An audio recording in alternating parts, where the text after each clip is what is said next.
Hello everyone, nice to see you again.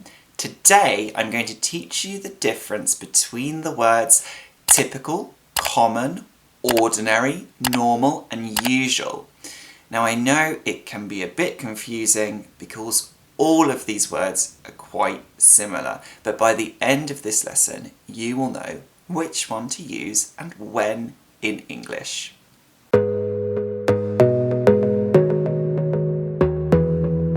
This is English with Archie and I'm Archie. Nice to see you and I hope you're doing well. Remember, if you click the link below in the description, you can get a free PDF of today's lesson with all the main words and phrases, lots of examples and a little quiz so you can test what you've learnt. So let's start with the word typical. If something's typical, then it has the expected qualities of a thing or a place or a group of people. This is a typical Italian restaurant. That would mean it's like other Italian restaurants. It shares a lot of similarities. Maybe it has very similar decor that you see in Italian restaurants. Maybe the menu is very, very classic. Maybe the ambience, which is the atmosphere, is very much like other Italian restaurants you've been to. So it's not very different to your normal Italian restaurant. It's very typical. When you imagine an Italian restaurant in your head, this is probably the thing you imagine. It's a typical Italian restaurant. French onion soup is a very typical French dish. So it's a dish which is typical of France. It's one that you think of, it's one that you associate with France, it's one that maybe is eaten a lot there. So it's something which we connect with France. It's very typical of it. Typical male. I can also say a typical working day for me starts at 7 a.m. So that means that a usual day, if the day is very similar to all the other days, then that's when it would start. But sometimes I have a day which is a not typical day, which is a day which is different to my other days. But a typical one, I'll start working at 7 a.m. I don't actually start working that early. I'm more of a 9 a.m. kind of guy. I don't know about you. Typical is obviously related to the word type, like we can say salmon is a type of fish, or a cumulus is a type of cloud. That's a good bit of trivia for you if you ever do pub quizzes. So this is one thing that belongs to a group of things. And when something's typical of something, we think of that group of things and we think that thing shares a lot of qualities with all the things in that group. We could also say, this film is typical of the genre. So this film is very similar to the other films of that genre. It shares a lot of qualities and similarities. A really nice expression, if you want to sound like a native speaker, is to use the word typical when you're really annoyed. When someone does something that they always do and it annoys you, you can exclaim, typical. For example, he's late again. Typical. So I mean, he's always late. It's very typical that he's late. It's the thing that he usually does. So I can say in a really annoyed way, typical. It's a really good one, and you'll quite often hear native speakers use that. Think of someone that you get annoyed with that always does the same thing that annoys you, and then once they do it again, you can say, oh, typical. Typical! Typical, typical, typical, typical! Our next word is usual. Now the word usual is usually combined with routines or habits, so things that frequently happen. For example, when I went into the class, I took my usual seat. So the same seat that I always take in a routine. Every day when I go to class, I always sit in that seat. It's my usual seat. So it's very common with the word usual that we combine it with a noun like that. My usual something. The usual bit. The usual. We can also say, it's usual for me to do something. It's usual for me to work from home, or it's usual for me to get the bus. However, this isn't very common, and it does sound a little unusual, but we can say it. But really, native speakers will prefer to say, I normally do something, or I usually do something. I normally get the bus. I usually work from home, and this is a bit more natural. The word usual is not actually used that often, whereas unusual and usually, I would say, are more common in their use. We could also say, they played the usual music at the club. So the music that they usually play on a routine every Friday or every day of the week. So it's quite common to combine it in that way, the usual music, my usual seat. Now there are some really nice phrases that we make with the word usual. The first one being the usual suspects.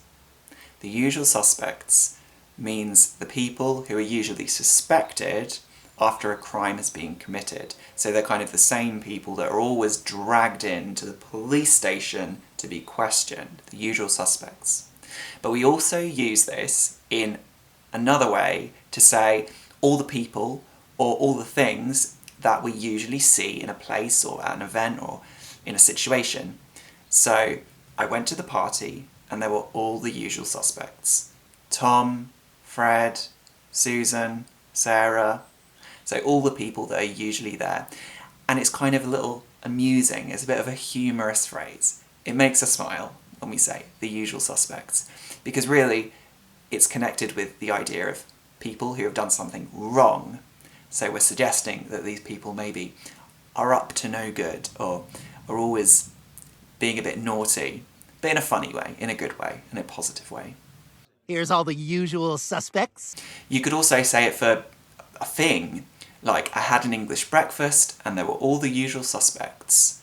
Mushrooms, sausages, baked beans, eggs, hash browns, etc. If you don't know what any of those foods are, or if you want to learn a little bit more about the English breakfast, which is a classic British cultural thing, and food and meal, then let me know in the comments and I'll maybe make a video for you about that. Another phrase that's very, very common is as usual. As usual. Gary is late, as usual.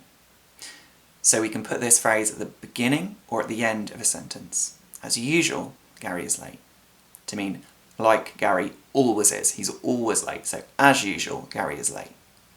And in Britain, which is a little bit more informal as well, we often say as per usual. Gary is late as per usual. And the meaning is the same. Maybe it's a little stronger and it's a little more informal. So it shows how we're a little bit annoyed about the situation. As per usual. And you can, again, say this just as an exclamation on its own. So if someone says to me, I don't want to go out tonight, I could say, as per usual, to mean you always say that, or you're always feeling like that. So that's a really, really nice little phrase for you there. And a really nice other common phrase is business as usual. Business as usual means that your business or your company is working as normal. So for example, in COVID times, people might not know if a shop is going to be open. But the shopkeeper might say, no, business as usual. We're open today. So we're continuing to operate our business just as we normally do, even if there is a difficult situation ongoing. Our next word is normal. Normal really fundamentally means not special, just the same as other things. It's quite a neutral phrase because some of these words and phrases can have a more negative feeling or a more stronger feeling, but normal is just a very neutral phrase. It doesn't express any dislike or any like particularly. 4-year-old children are often running around and acting crazy. It's quite normal. So this is a regular thing. It's a thing that's not surprising or strange. I'm telling you, don't worry about it. In fact, here, normal is even a good thing. We don't want a child to be acting differently. We want them to be acting like that. It's normal. It's a good thing. It shows that that person is normal. They're not strange or they don't have anything wrong with them. So that's quite normal. Don't you worry. You could also say, in the shop, all the products were half the normal price. So the normal price, they were half that.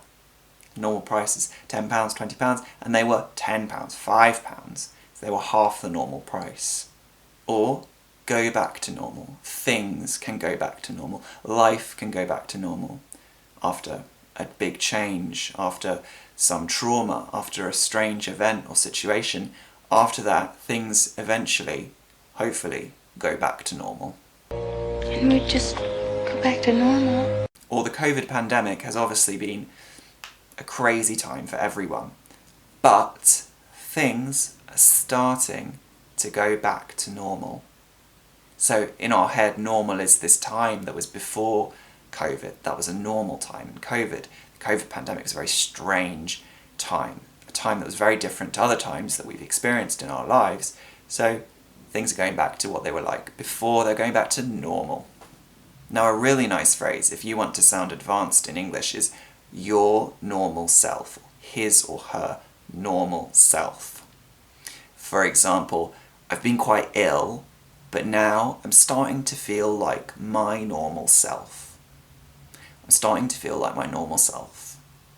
So here we mean I feel like I was feeling before. So I feel better. I feel like how I feel usually. And when you're ill, you don't feel like your normal self. So that's a really nice phrase that you can insert into your language and start impressing people with. You don't seem like your normal self. Under normal circumstances. This is another beautiful phrase, quite a formal one. So you might read this in an email, or put it in an email, or speak to your boss or a work colleague in this way. Under normal circumstances, class would finish at 5, but the teacher's ill today, so we're going to have to finish it earlier, because the substitute teacher can't stay all day. Under normal circumstances. That word is quite complicated. Circumstances. Circumstances. Under normal circumstances. We can also say, as normal. Submit your homework to me by email as normal. So the situation is not different to how it normally is, as normal. Our society will continue as normal. Our next one is ordinary. If something's ordinary, it gives a sense that it's not special. It's not remarkable. It's very plain, and quite often a bit boring. So this is quite often used in a more negative way. The way he dresses is very ordinary. So he doesn't wear expensive or fancy or colourful or exciting or special clothes. He wears very simple, basic, maybe cheap clothes. And maybe I'd say this if I met a prince and I have a big expectation that they're going to wear incredible clothes and really expensive ones, full of colours, maybe lots of designers or some kind of really special traditional clothes. And I might say to someone after, the way he dresses is very ordinary, so it's not very special. And it's a little bit of criticism of that person. Utterly goddamn ordinary. We could also say, she's just an ordinary girl. She's just an ordinary girl. And to me, this sounds kind of positive. She's not as you maybe expect her to be. She's not very pretentious. If someone's pretentious, they think maybe they put on an act, so they're not being very genuine. So if she's just an ordinary girl, she's more genuine. She's just like a normal girl that you might meet. But we could also say, she's just an ordinary girl. She's just an ordinary girl. And that might be a bit more negative. I'm saying she's not special. Don't think she's special. So it depends on the context and also our intonation, what we're meaning. But generally, ordinary will have a negative sense to it. An ordinary penguin. Or if I have some food in a restaurant and someone asks me, how's the soup? It's very ordinary. Obviously you can tell from my facial expression as well that I don't think the soup is special. It's not special, it's very basic, it's very simple, It doesn't have anything about it which jumps out at me as interesting. Now, there aren't many set phrases with the word ordinary, but there is one, which is, it was a perfectly ordinary day. It was a perfectly ordinary day. So this is something you might read in a book. It's quite often written in stories, and it means that it was a very normal day. There wasn't anything special about it. And quite often you introduce a story with this, but then after something crazy or strange or unexpected happens. But to the character, it just seemed like a normal day, a typical day for them. So we start the story, or we have in the story, it was a perfectly ordinary day. Sarah didn't expect anything to happen. And then... A perfectly ordinary morning in a perfectly ordinary English suburb. Our next word is common. Common means that something is found very often. And it can also be used in a negative way, this word. For example, if you live in maybe the United States, or some part of the United States, you might say, it's common to see hurricanes here in February. It's common to see hurricanes here in February. So if you see a hurricane, it's not that surprising. It's something that happens quite a lot. Obviously, in the UK, it would be very surprising. It wouldn't be common at all. We don't have hurricanes, or very, very, very, very, very rarely. I don't know about where you live, if you have hurricanes, but that's not something we experience really in the UK. Quite a common phrase with the word common, a common phrase with common, is its common name. And we'll use this when talking about an animal or a plant to ask what the name that everyone calls it is. Because plants and animals usually have a scientific name, which is maybe Latin, and then they'll have a name in the language, in the local language, which everyone really uses to call that thing. For example, here is the scientific name of a plant. Do you know what its common name is? Its common name is poppy. Poppy. But this is a scientific name, but no one really knows this. This is the common name. It's common because everyone uses it. So someone might say, that's so common. So maybe if you say something, you speak in a certain way, you use words which are not very refined, or you behave in a certain way. Maybe you behave in a rude way, or you do something which is not a good way to behave yourself. Then someone might say, that's so common. And obviously that's not a very nice thing to say, so I wouldn't encourage you to say it, but it's good to know about these things, of course. So parents might say to their children, don't say that, it sounds so common. For example, if a child says a rude word, or they say the word ain't. Mum, I ain't hungry. I ain't hungry tonight. Then their mum might say to them, or their dad, don't say that, that's very common. Because it's not a correct, technically it's not a correct way to speak. It's not considered very refined. You should say, I am not hungry. However, people do say ain't, and it's quite common in the English language now, and whether it's correct or not, I would say it's correct, but it's still maybe considered by some people as not a very refined or formal way to speak. How do you mean common? Ordinary common or coarse common? Now, a phrase you should be using in English is to have something in common with someone. So this means that you share similarities, you have similar interests. So maybe Tom really likes football and Luke really likes football, so they have something in common. So it's really good if you meet a new person and you have something in common, because maybe you can be friends, or at least you have something that you can talk about, something that you share an interest in. So having something in common is a very commonly used phrase, and a really good one that you should start using. What are their common interests? What do they like to do together? A nice phrase for formal English, for essay writing, for sounding generally very clever, is in common with. England's main industries, in common with many other countries, have changed a lot in the last 100 years. So in common with just means like. England's main industries, like many other countries, have changed a lot in the last 100 years. So it's a nice way, it's a little bit more elevated, a bit better, a little bit more formal way of saying just like other countries. So that's a nice one you can start using if you do essays. Now, I want you to remember that out of these 5 words, these ones can have a negative sense. Now, we've come to the end, but importantly, if you click the description and click the link in there, you can get my free PDF so you can make sure you remember all these phrases and test yourself with them.